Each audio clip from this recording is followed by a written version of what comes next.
وأصحابه وأزواجه وذرياته وأهل بيته أجمعين أما بعد فأعوذ بالله من الشيطان الرجيم بسم الله الرحمن الرحيم حاميم والكتاب المبين إنا أنزلناه في ليلة مباركة إنا كنا منذرين فيها يفرق كل أمر حكيم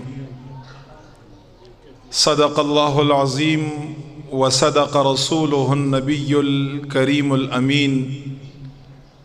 ونحن على ذلك لمن الشاهدين والشاكرين والمطمئنين والحمد لله رب العالمين إن الله وملائكته يصلون على النبي يا أيها الذين آمنوا صلوا عليه وسلموا تسليما درود پاک ہوئے اللهم صل على سيدنا محمد صلاة دائمة مقبولة تؤدي بها عنا حقه العظيم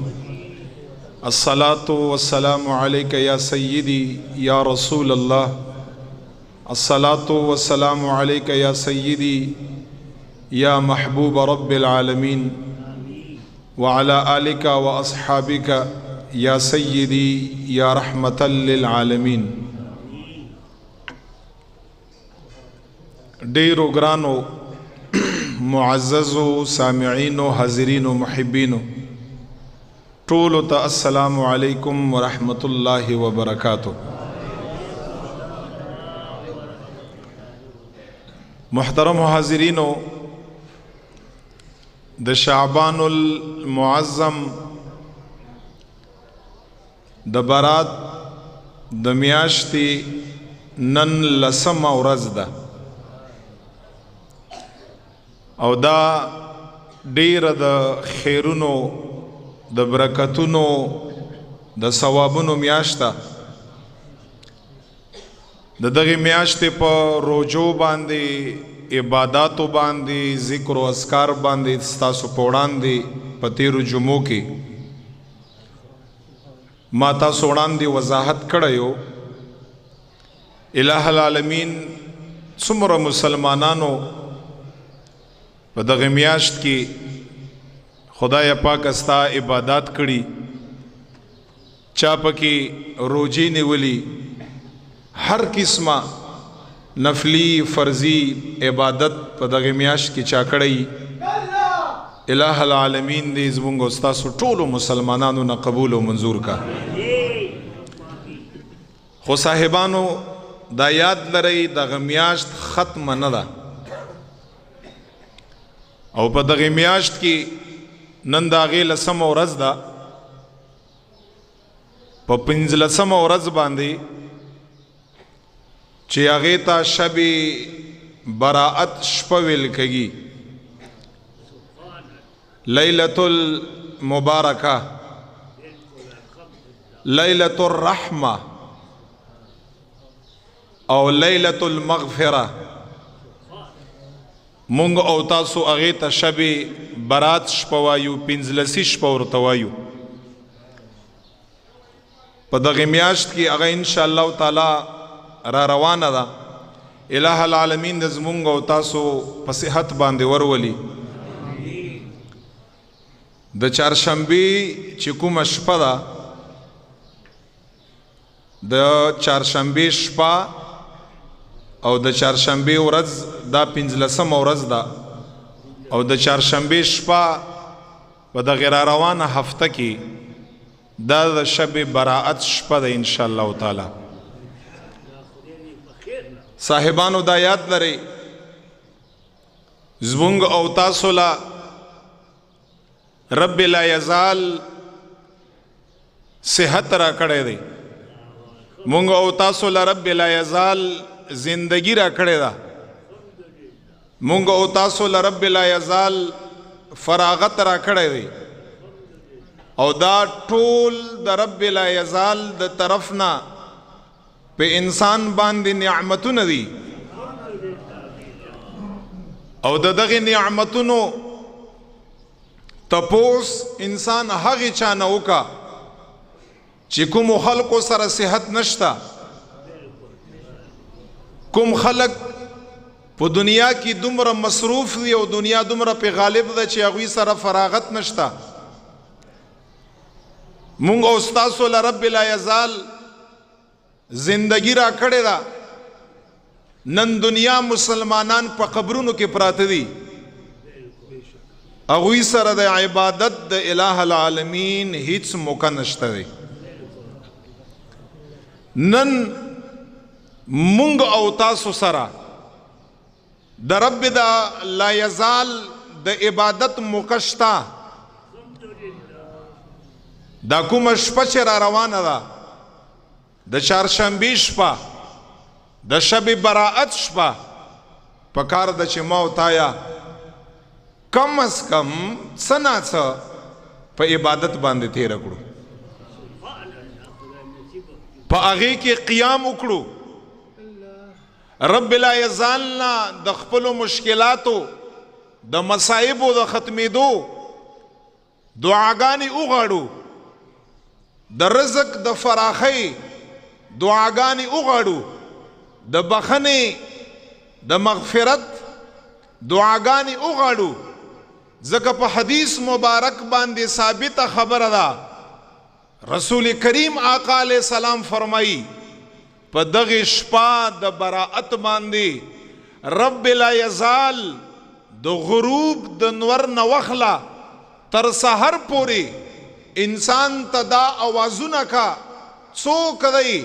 چې هغه په مصیبت کې دی رب आवाज کا چې زه ول نجات ورکړم، څوک دی چې په هغه باندې رزق تنگ دی چې په هغه باندې زه فراخي راولم، څوک دی چې په ګناهونو کې ککړ دی صغائر او کبائر یې چې هغه زه مغفرت نصیب کړم، هغه ته زه بخنه وکړم. باوجود د دې چې رب لا یزال ما او تا ته نه دی محتاج، ما او تا رب لا یزال ته محتاج یو. علما، بعض علما هغوی خلقو ته دا خبره په منبر باندې هم کا، په مجالسو کې هم کا، په سوشل میډیا باندې هم کا، چې د شب براءت د شپې چې کوم حیثیت په احادیثو کې بیان دی وی چې دا ضعیف او کمزور دی. څومره احادیث چې راغلي دي که نه وی چې دا ضعیف دی او دا احادیث کمزوری دی. حالانکه دا یاد لرا د شب براءت د فضائل والا احادیث کم از کم زیادوما د لسو صحابه کرامو نه زیات صحابه کرامو نه روایت دي. او دا یاد لره دا قانون دی د احادیثو د محدثینو چې یو حدیث په یو طریقه او سند باندې لږ غوندې ضعیفي، ضعف وی پکې، کمزوری وی پکې، او عمدغه حدیث نورو ډیرو صحابو روایت کړی، د هغې صحابو د روایت ته وجه نه په دغه حدیث کې هم قوت راځي. بیا او دغو خلکو ته زه خبره کړم چې یو په سند کې ضعفي، سند کې چې پلانکی پلانکی نه اورېدلی دی او فلانکی پلانکی نه اورېدلی دی، دا سند دی. یو په سند کې ضعفي، یو د حدیث په الفاظو کې، د حدیث په الفاظو کې ضعف نشته، رسول الله مبارک نه ثابت دی. نو په خلکو کې نبی علیہ السلام خو په کتاب العلم کې مشکات شریف اول جلد کې نبی علیہ السلام خدا فرمایلی دی وحدثوا عن بنی اسرائیل ولا حرج. ضعیف حدیث خو پریدا په فضائلو کې هغه کار اور کوي، په فضائلو کې چلیږي، څه خبره نشته. مونږ څه د شب براءت د شپې عبادت څه واجب نه ثابتو چې واجب دی، مستحب او سنت عمل دی. که چاو که ډیر ثواب دی، که چاو نه که په هغه باندې هیڅ وبال نشته. خدا خبره یاد لرئ ضعیف حدیث خو چې څنګه دوی وایي حالانکه څه خبره په حدیثو کې نشته دا دوی خپل سوچ او فکر د غار ته بیانوما حدیث خو پریدا نبی علیہ الصلوۃ والسلام فرمای صحیح حدیث ته کتاب العلم مشکات اول جلد وحدثوا عن بني اسرائیل ولا حرج پیغمبر علیہ السلام خو تر دې پورې فرمایلی دي چې عبرت پکې وی عبرت او خلق دین طرف ته مایل کیږي او خلق په دین باندې عمل کوي نبی علیہ السلام فرمای د بنی اسرائیل خلق قسم خلق ته بیانوي نبی علیہ السلام فرمای نبی علیہ السلام فرمای وحدثوا عن بني اسرائیل ولا حرج نبی علیہ السلام فرمای په دې کې هیڅ حرج نشتا پاتې خو یا حدیث نو لږ غوندې پچا کې جذبئی د عباداتو د روجو د خدای پاک سره د قربت د نږدې کولو چې مونږ کوشش دا دی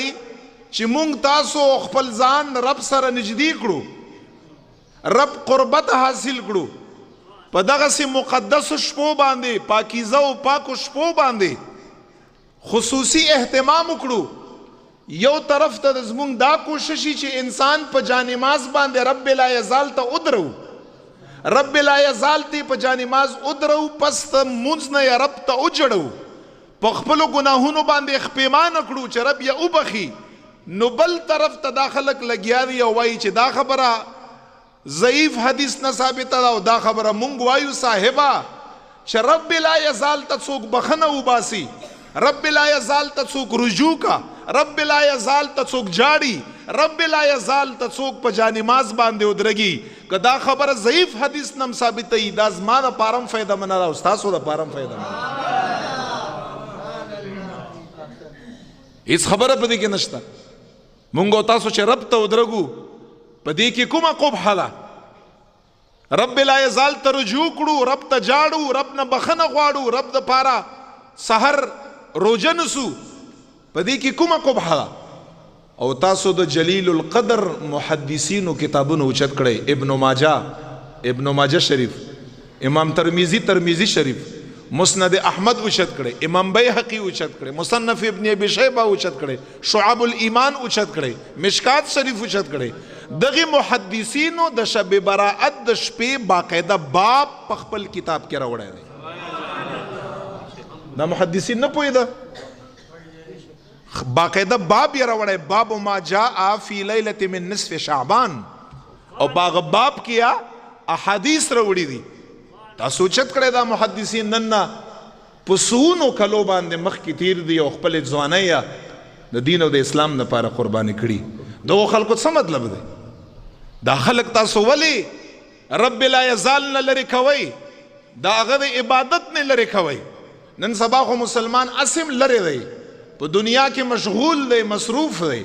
کوشش دا پکار دی چې هغه دنیا نه ته د خدای پاک یو بندر اوچت کړي او رب ته په جانماز باندې ودرې نو دی وجنه دغه شپو اهتمام وکړي د ازما استاد زندگی عمر ژوند رب لا یزال ما او تعالی ډیر یو لوی نعمت را کړی دی په دغه شب براءت باندې دا حواله زدي پاره ور کومه چې خلکو په دې خبرو باندې تسلی وشي چې دا خبره اس نه ده دا محدثینو په کتابو کې باقاعده سندن دا خبره یې ذکر کړې ده یو څو خبرې ارته پیش کوم په دې باندې شب براءت باندې وای اوري الہ العالمین د زمونږ استاد له عمل توفیق راکړي صاحبانو دا ډیره بختور شپه ده رب پکې ډیر رحمتونه یي رب پکې ډیر مهرباني رب پکې ډیر مغفرت ته خلقو د پاره اما عائشہ صدیقہ رضی اللہ تعالی عنہا د نبی علیہ الصلوۃ والسلام ګران بیبي هغه مبارک فرمایي دا حدیث ارتوایم او دا حدیث پنځو شپږو کتابو ذکر کړی دی معتبرو کتابو ذکر کړی دا کوم حدیث چې زار توایم امام ترمذی اوچت کړه هغه ذکر کړی دی امام ابن ماجه اوچت کړه هغه ذکر کړی دی مسند احمد کې امام احمد بن حنبل روایت کړی دی په مشکات کې صاحب د مشکات روایت کړی دی امام بخاری استاد مصنف ابن ابي شیبه په خپل مصنف کې په هغې کې ذکر کړی دی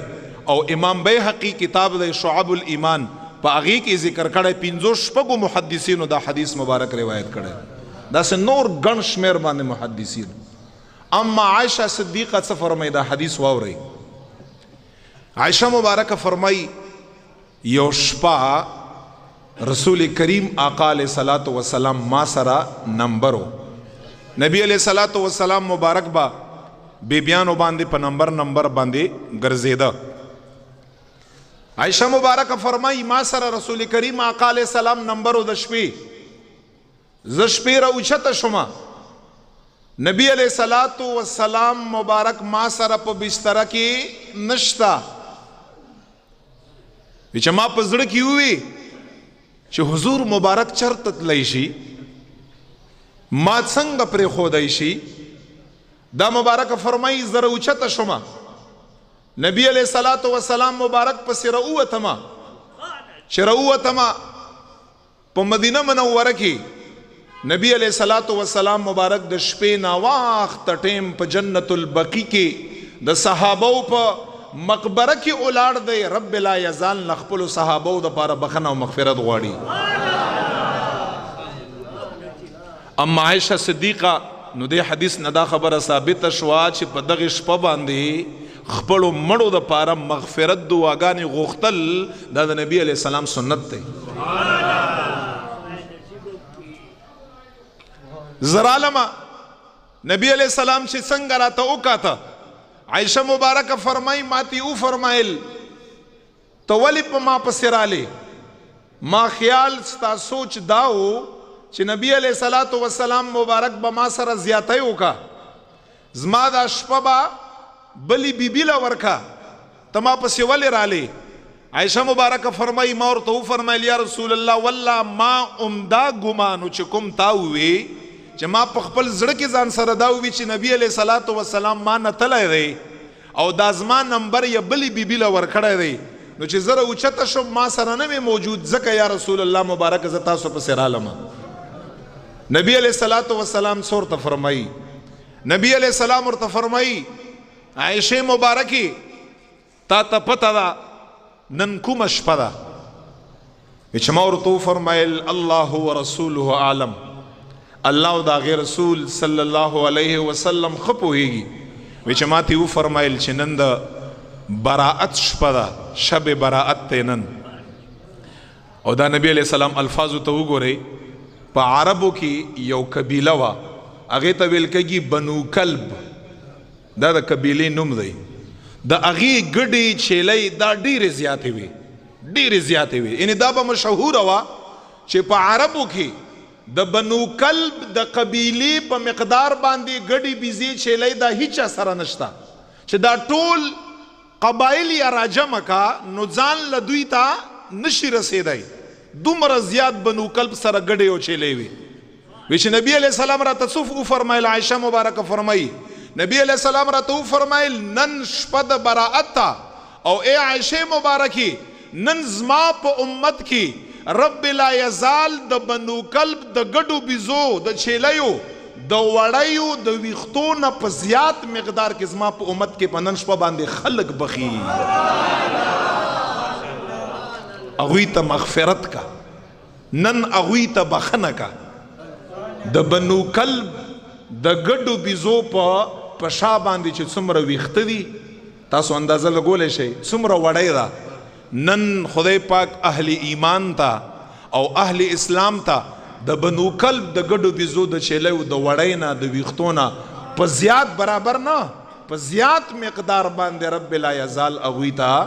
بخنه کا اغوی تا مغفرت کا. دا نبی علیہ السلام دا 5 کتابو حواله مار کړي نبی علیہ الصلوۃ والسلام مبارک په دغه شپه باندې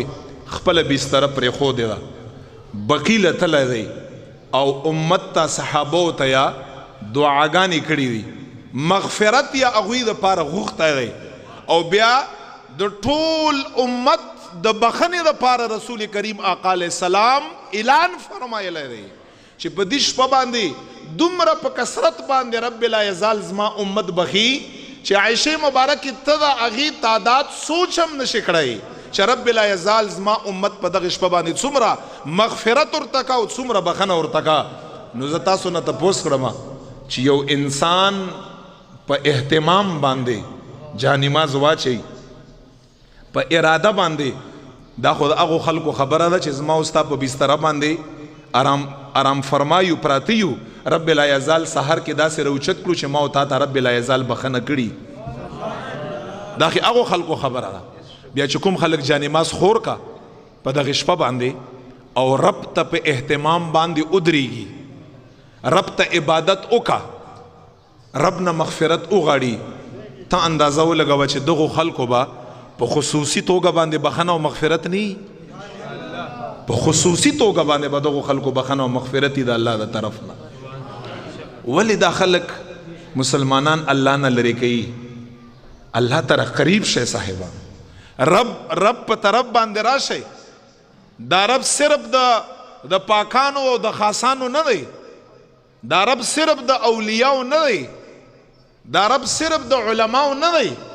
دا رب د زمونږ او د ستاسو د ټولو مسلمانانو دی، د ټولې دنیا رب دی. هر یو انسان خپل رب سره قربت پیدا کړي، خپل رب سره نزدېکت پیدا کړي، خپل رب ته رجوع کړي، په ګناهونو باندې ورته وجاړئ، ګناهونو بخنه ترې نه وغواړئ. او علی شیر خدا رضی الله عنه یو حدیث ورته وایم او دام مشکات شریف کې موجود دی، ابن ماجه په صحیح ستو کې په هغې کې موجود دی، او امام بیهقي په شعب الایمان کې په دغه درې واړو کتابونو کې دا حدیث مبارک موجود دی. او راوی دی علی شیر خدا رضی الله عنه. دا واورئ نبی علیہ الصلوۃ والسلام مبارک باقاعدہ حکم فرمایلی دی. حکم علی شیر خدا څه فرمایي؟ نبی علیہ الصلوۃ والسلام او فرمایل چې کله د شب براءت شپه راشي، چې نبی علیہ السلام مونږ صحابو ته او فرمایل شپې قیام وکړئ، شپې رب عبادت وکړئ او سحر لی روزه ونیسئ. نبی علیہ الصلوۃ والسلام دا دغه دریو کتابو حواله ما درکړي. سحر روزه ونیسئ، شپې قیام وکړئ. او بیا علی شیر خدا فرمایي چې نبی علیہ السلام راته او فرمایل چې کله چې سحر شي او نور په غروب باندې شي، نور په ډوبېدو باندې شي، وی چې د خپل شان مطابق رب لا یزال اول اسمان لراشي. حالانکه رب لا یزال ما او تا د شا رګنا زیات قریب دی. نحن اقرب الیه من حبل الورید. د شا د رګنا رب لا یزال ما او تا زیات قریب دی.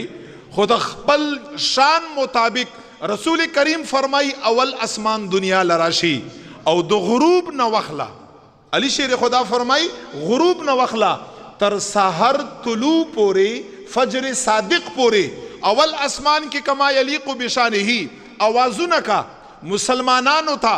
اهل ایمان تا او درې آوازونه کا. یو آواز دا کا چې اے مسلمانانو اهل ایمان خلکو شته په داسې تاسو کې داسې څوک چې په ګناهونو کې لید پیتی، ګناهونه زیاتی او نن ما نه بخنه وغواړي، والله نن به هغه انسان ته زه مغفرت او بخنه وکړم. دا आवाज په دغه شپه باندې زما ته زما رب کا، ستا ته ستا رب کا.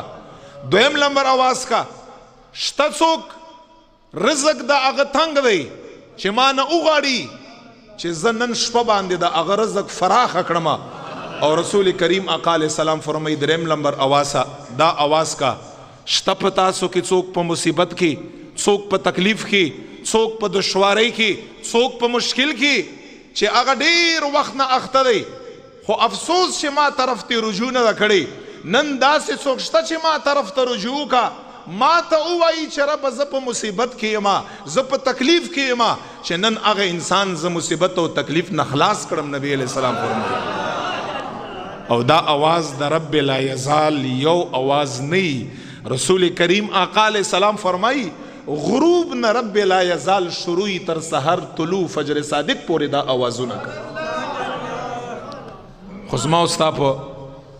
بسترو کې په آرام کیو، زما او ستا طرف نه داسې خولې ډېرې کمي چې په هغوی باندې خولو باندې ورته وویلی شي چې او ربه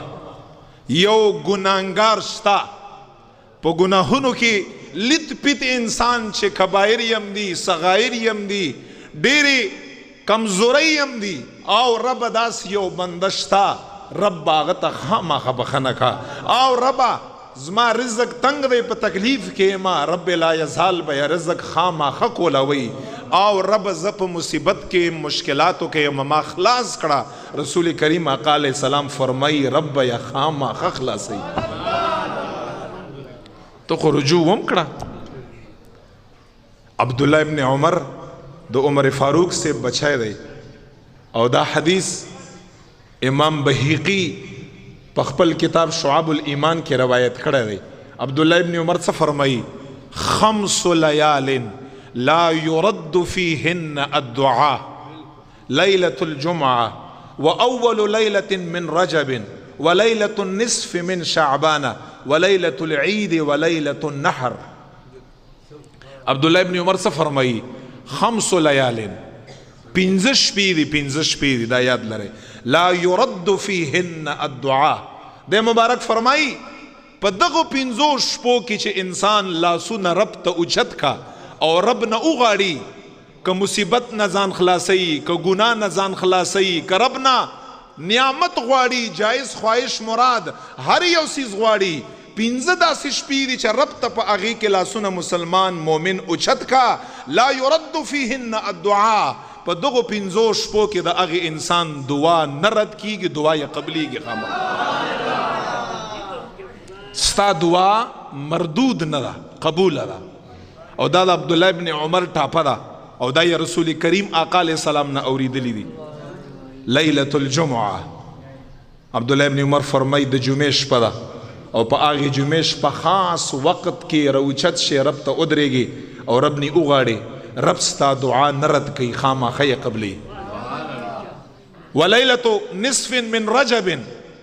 او 15 د رجب شپه ده د رجب چې کومه تیره شوه ولیلة النصف من شعبان او کومه چې را روانه ده شب براءت دریم لمبر دویم لمبر د رجب د بزرګي میاشتې 15 شپه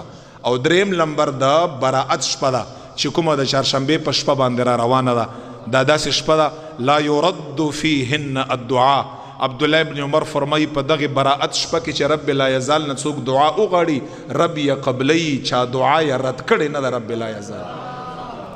ولیلة العید ولیلة النحر د واړه اختر د شپې دعا او د غټ اختر د شپې دعا دا 15 شپې رب لا یزال چې دا داسې پیدا کړي دي چې رب نه په دغه شپو کې انسان هر قسمه دعا غوښتې ده هر قسمه دعا یې غوښتې ده رب لا یزال هغه رد کړې نه ده رب لا یزال شرف د قبولیت له خامخا ورکړی ته خو لاس اوچت کړه رب ته لاس په توجه باندې په خشوع خضوع باندې په عاجزۍ باندې په محتاجۍ باندې او ټول دهان ته رب لا یزال په طرف باندې بوزا ګوره چې تاله رب درکې که نه درکې رب پتا باندې خپل خصوصي رحم او کرم فرمایي که نه فرمایي نو دی وجنه غفلت کې مغرزګي غفلت کې او دغه شپې یو خبر ارته بیانوم په ذهن کې را تر یاد شو دام ډیره خوندوره خبره ده او دا علامه زمخشری یو تفسیر د تفسیر کشاف په نوم باندې په عربی کې دی شاید چې اوس یې ترجمه راغلی په اردو کې خدای په عربی کې تفسیر کشاف زمخشری رحمت الله تعالی علیه کتاب دی په هغې کې دا خبره موجود ده د شب براءت متعلق ډیره ناشنا خبره کړې ده هغه لیکلي دي وی چې شب براءت چې کومه را روانه ده انشاءالله وی چې دا هغه شپه ده نبی علیہ الصلوۃ والسلام مبارک لرب لا یزال شفاعت ورکړی دی شفاعت یا ورکړی دی شفاعتی لأهل الكبائر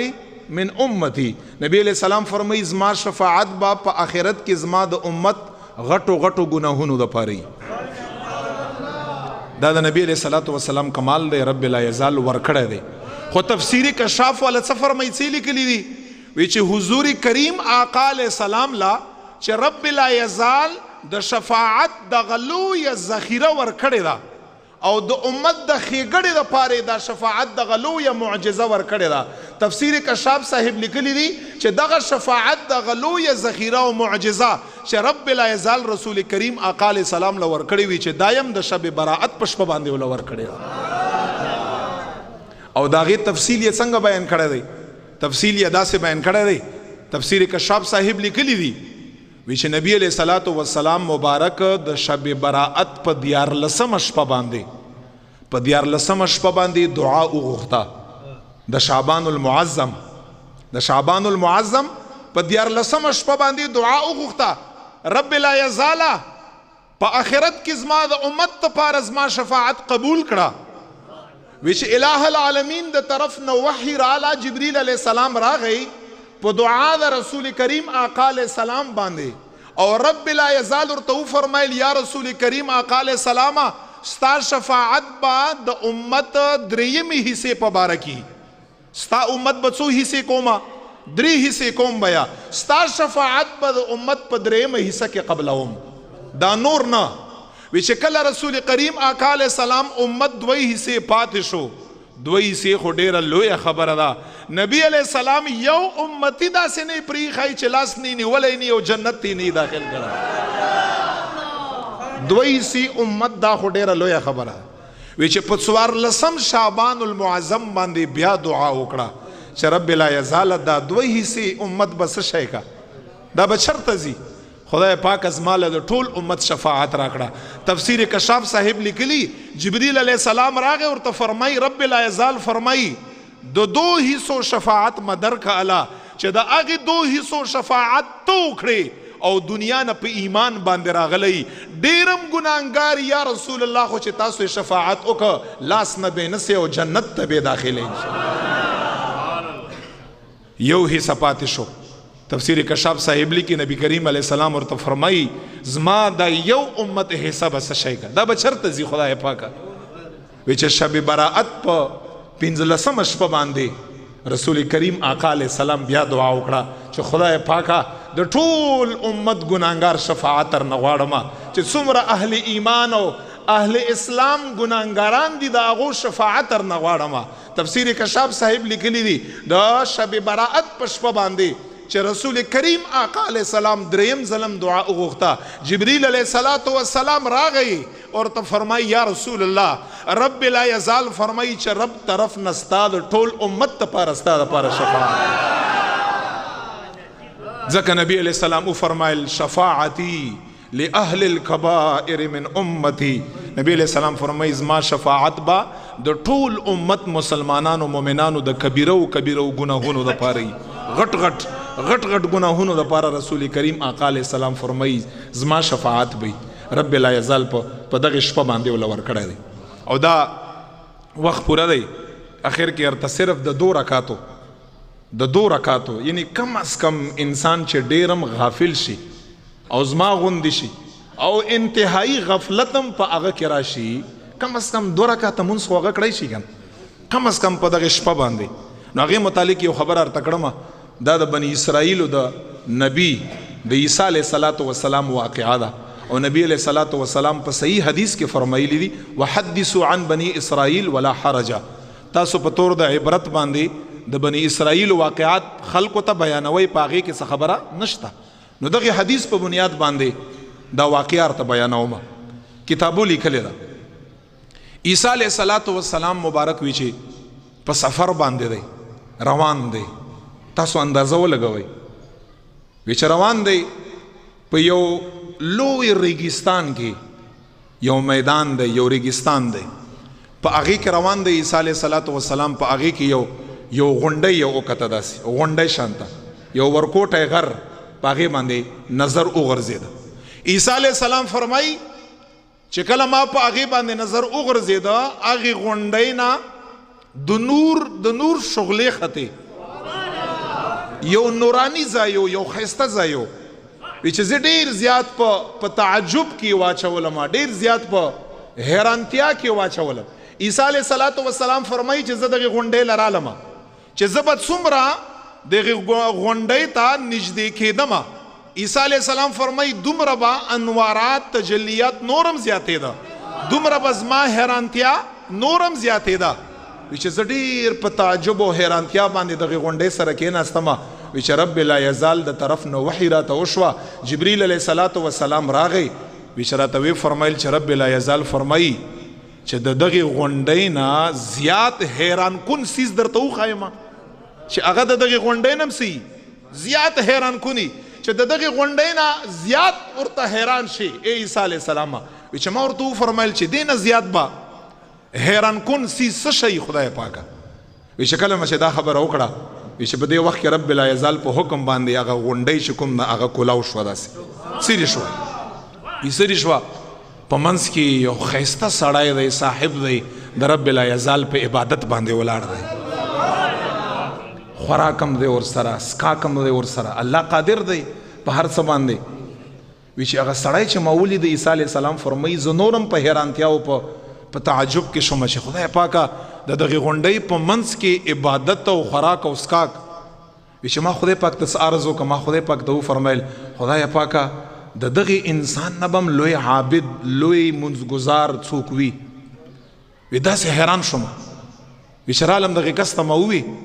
چې دلته څومره وخت نه یې او څه شی کړې. عیسی علیه الصلاة والسلام فرمایي وی دغې صاحب راته وفرمیل 400 کاله ما په دغې غونډۍ کې وشو چې یو لحظې دپاره ما د رب لا یزال عبادت نه دی پرېښودی. 400 سال ما په دغه ځای کې د رب لا یزال څوک عبادت مه وکړه نه بهر وځمه نه دنیا کار کړمه. رب لا یزال ماله خوراک راکوي ماله سکاک راکوي د رب لا یزال. چې کله دا خبره عیسی علیه السلام واورېده چې 400 کاله عبادت دومره په خلوص باندې د الله جل جلاله رضا دپاره رب ته فرمایي یا رب کریمه ستا په مخلوقاتو کې دغې انسان نم څوک بهتر انسان شته دی یا به وي چې 400 کاله په اخلاص باندې رب لا یزال په دغې غونډۍ کې د ستا عبادت کړی دی. خدای پاک دې نه به هم زیات ستا ته څوک قریب انساني ستا ته څوک خوښ انسان به وي ستا ته به څوک لوی انساني. چې کله دا خبره وکړه زار د رسول کریم آقا علیه السلام نه جبریل علیه السلام راغی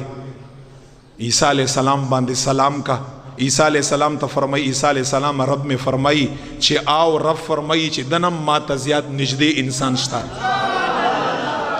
زه حیران شوم چې ربه دې نه څوک نږدې انسان دی. چې رب لا یزال راته وفرمیل رستو به یو امت پیدا کوم امت محمدي صلی الله علیه وسلم په هغې امت کې چې شب براءت په شپه باندې 2 رکعاته نفل زما د رضا او د اخلاص دپاره چا وکړه. عیسی علیه السلام د هغې رسول الله امتي 2 رکعاته مونځ ما ته د دغې انسان د 400 کالو عبادت نه زیات غوره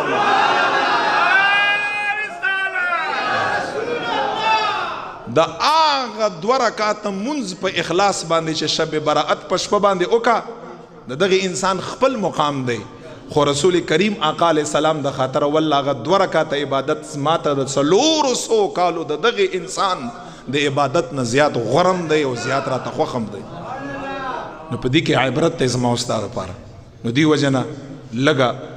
کوشش وکړئ محنت وکړئ. دغه شپه د چهارشنبې دا را روانه ده. امام قسطلانی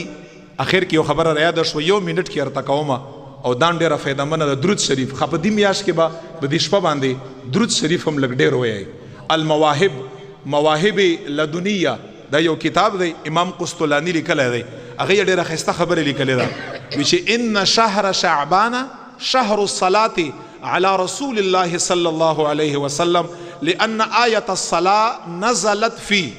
امام قسطلانی یو خبره لیکلې ده په المواهب کې وی چې کوم چې په قرآن کریم سورت احزاب کې د درود شریف آیات ته کنه ان الله وملائکته یصلون علی النبی هغه مبارک فرمایي وی چې دا آیات رب لا یزال کله نازل کړي په شعبان کې په دغه شعبان میاشت کې وی چې دا د دې خبرې دلیل دی چې دغه میاشت درود پاک سره خاص مناسبت دی. نو امام قسطلانی فرمایي په المواهب کې چې زما دا خواست دی چې دا آیات په دغه میاشت کې نازل شوی دی نو په شب براءت شپه باندې په خصوصي توګه باندې کم از کم سلسل کرتې په پیار او زمونږ او ستاسو زړه ته ټولو نه زیات قریب آقا علیه السلام حضور مبارک په ذات باندې خامخا سلسل کرتې درود شریف هر امتی خامخا ووایي. ځکه د دغې آیات دغه میاشتې سره څه دی مناسبت دی. نو په دغه شپه باندې خامخا زمونږ خوږ نبی صلی الله علیه وسلم په ذات باندې سلسل کرته کم از کم درود پاک وایي، تلاوت وکړئ، خیرات صدقات وکړئ، دو رکعات منځ وکړئ. که چا طاقتي سحر روژه ونسئ، دغو خلکو ته غوږ مه نسئ. په روژه کې کومه قبحه ده، خدای پاک د په درېدو کې کومه قبحه ده، په درود کې کومه قبحه ده، په تلاوت کې څه خبره، ټول د احادیثو نه ثابت دي. ما تاسو له باقاعده د کتابو حوالې درکړې. رب لا یزال د مونږ عابدان کا، رب لا یزال د مونږ خپل رب سره قربت پیدا کا، او په دغه شپه باندې د رب لا یزال مونږ له عبادتو توفیق راکا. واخر دعوانا ان الحمد لله رب العالمین. یو ځل ټوک پر رسول کریم آقا علیہ السلام باندې درود پاک وایي. اللهم صل علی سیدنا محمد و آله و عطرته بعدد کل معلوم.